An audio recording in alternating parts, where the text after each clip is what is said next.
मी शपथ घेतो की शेतकऱ्याचे लाचारीचे जगणे संपून त्यांना देशातील इतर नागरिकांप्रमाणे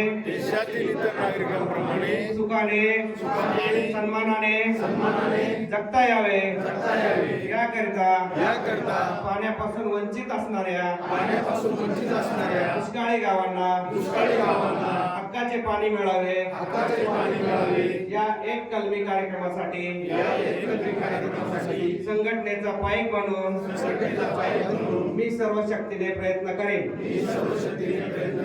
या प्रयत्नात जात धर्म पक्ष इत्यादी कोणत्याही भेदाभेदांचा अडथळा येऊन देणार नाही। शेतकरी एकजुटीचा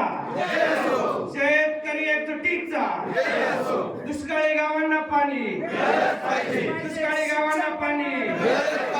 पाणी आमच्या हक्काचं